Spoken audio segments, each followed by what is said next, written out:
10:30 టైంలో మా గుర్పూర్ ఎస్ఐ గారు నారాయణ మరి వాళ్ళ స్టాఫ్ మన గుర్పూర్ ఫ్లైఓవర్ కింద వెహికల్ చెకింగ్ చేస్తున్నాగా ఇద్దరు సస్పిషియస్గా అనిపిస్తే వాళ్ళ వెరిఫై చేయడానికి పోలీస్ స్టేషన్ తీసుకొచ్చి వెరిఫై చేస్తే వాళ్ళ పేర్లు ఒకతని పేరు దొంతలం మూర్తి, అదేవిధంగా తన సెకండ్ పర్సన్ పేరు మహమ్మద్ ముస్తఫా అని చెప్పేసి ఇద్దరు వీళ్ళు ప్రీవియస్గా పాత నేరస్తులు వీళ్ళని ప్రాపర్గా వెరిఫై చేస్తే వీళ్ళు 17th నాడు షేర్పల్లి హెచ్ విలేజ్లో జరిగిన ఈ హౌస్ బ్రేకింగ్లో ఇన్వాల్వ్ అయినట్టుగా మాకు ఇంట్రాడేషన్ తెలిసింది.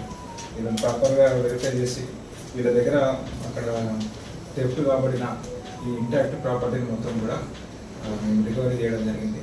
ప్రజెంట్ వాళ్ళిద్దరిని కూడా రిమాండ్కు తరలిస్తాం. 2 grams గోల్డ్ బంగారు కమ్మలు, 2 grams ఇయర్ స్టడ్స్ అది బంగారు కమ్మలు, తర్వాత 2 జతల 2 కాళ్ళ చైనాలు పెద్దవాళ్ళే 150 grams అది.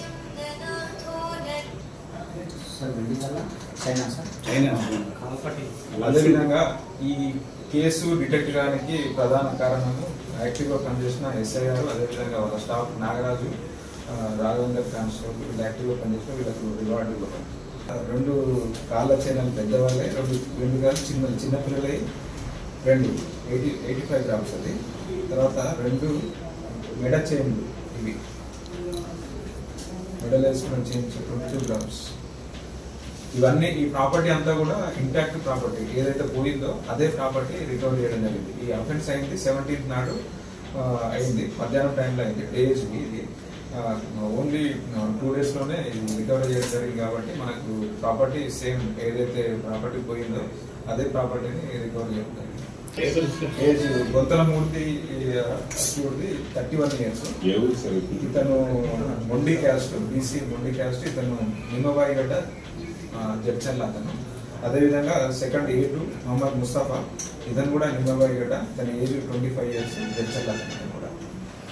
ఇంత త్వరగా డిటెక్ట్ చేయడానికి ప్రధాన కారణం ఏంటంటే సీసీ ఫుటేజ్ మనకు ఈజీగా ప్రాపర్గా మనకు దొరకడం వల్ల తొందరగా డిటెక్ట్ కావడం జరిగింది. అందుకని ప్రతి ఒక్కరిని కూడా వీలైనంత వరకు బిజినెస్ ఎస్టాబ్లిష్మెంట్స్ ఎవరికైతే ఉన్నాయో వాళ్ళు కూడా, అదేవిధంగా బ్యాంక్స్, వేరే ఇంకేమన్నా ఎస్టాబ్లిష్మెంట్స్ ఏమైనా ఉంటే వాళ్ళు కూడా సీసీ కెమెరాలు ఏర్పాటు చేసుకుంటే వాళ్ళకు సేఫ్టీ ఉంటుంది, వాళ్ళకి రక్షణగా ఉంటుంది. అదేవిధంగా వేరే ఏమైనా ఆఫెన్సెస్ అయినా కూడా మనకు కూడా పోలీసులు కూడా యూస్ఫుల్గా ఉంటారు. కాబట్టి సీసీ కెమెరాల ఇంపార్టెన్స్ చాలా ఇంపార్టెన్స్ అని ఈ కేసులో కూడా మనం